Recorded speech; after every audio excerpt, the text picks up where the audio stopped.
Welcome, ladies and gentlemen. So what I'd like to do is show you how to graph the system of linear inequalities. So to do that, I'm going to want to graph each of these inequalities separately, apply their shading, and determine where their shading intersects, which is going to be our feasible region.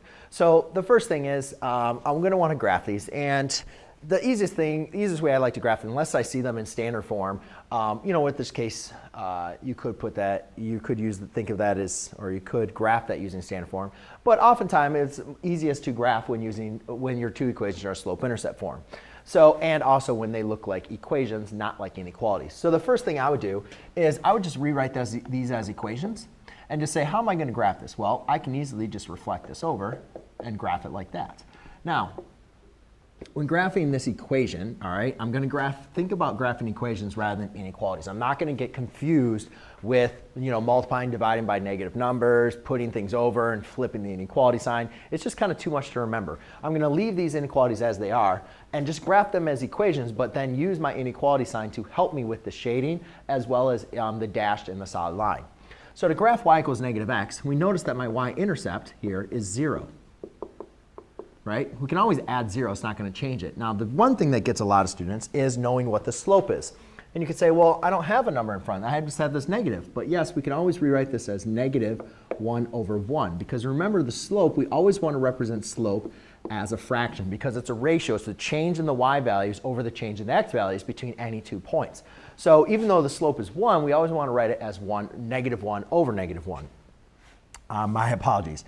Negative 1 over 1. Now, another important thing to remember is negative 1 divided by 1 is equal to 1 over negative 1, which is equal to negative 1 over 1. But it does not equal negative 1 over negative 1. All right? So when we're applying the negative sign, it doesn't matter if you apply the negative in the y or into the x, as long as it's a negative slope. But if you have a negative slope, do not put the negative in the numerator and the denominator because that equals positive 1, not negative 1. All right, so now we have our y-intercept. Here's the y-axis. Here's the x-axis. Y-intercept is at 0, 0. Now, I'll use the slope, pretend that I'll use the negative in the numerator. That means the change in the y-coordinates between any 2 points is negative 1. And then the change in the x-coordinates is positive 1, so that's going to go over 1 to the right. And I can just continue that pattern as long as I want. Now, when graphing this, I want to go back and look at my inequality sign and determine, is this going to be a solid or a dashed line? Since my inequality symbol is a greater than or equal to, that or equal to tells us that my boundary line is going to be a part of my solution. Okay, so there we go. Now I got that line. Now let's go ahead and graph this. And again, forget about the inequality sign. I am just going to graph this like an equation. Now we could easily graph this. In standard or using intercept method, but I am just in the mood for graphing this in slope-intercept form, so I'll have x minus 5. Again, we'll have the same thing. 1 over 1 is going to be my slope. Negative 5 is my y-intercept. So now I go down to the y-intercept of negative 5. 1, 2, 3, 4, 5. Makes a point. And now my slope is positive over 1. So instead of going down 1 over 1, I'm now going to go up 1 over 1, up 1 over 1. And again, this is going to be a solid boundary line.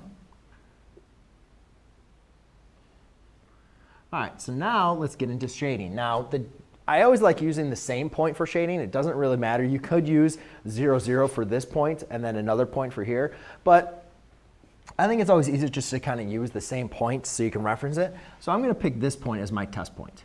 And that point is 1, 0, where the x-coordinate is 1 and the y-coordinate is 0. So now I'm going to plug in 1 in for x and 0 in for y for both my inequalities to determine if it's true or false for each inequality. So therefore, I have negative 1 is greater than or equal to 0. So when I test that, I say negative 1, that is false. Now, which line does that test? That tests this line right here. So since it's false, that means I'm going to shade below this line. Now let's do the next one. So I have a negative 1. Oh, what am I doing? I have a negative 1 plus 0 is greater than or equal to negative 5.